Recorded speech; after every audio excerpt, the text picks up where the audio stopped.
Let's review where we left off last time. So we have this list of courses that we can that are being rendered dynamically from an array of courses. We can add new courses, right? We can delete existing courses.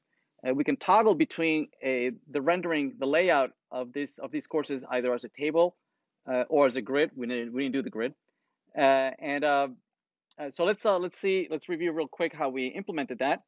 We have a top level component, which is the app.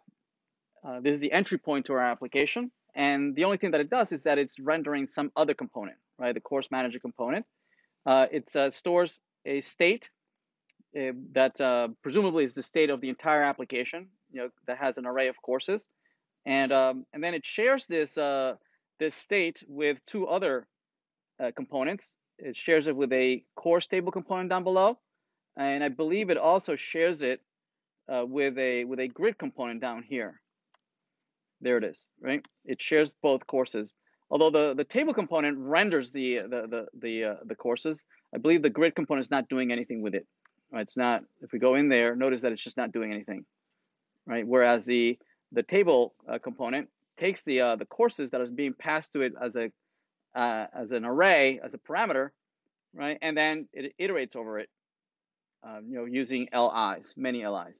Yes? All right, this is where we left off.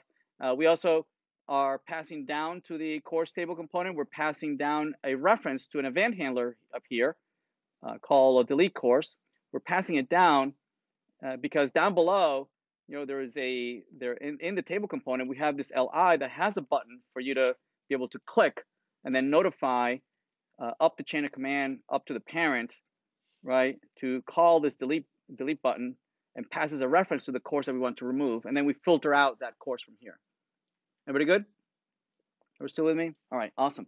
Okay, so let's now continue with this.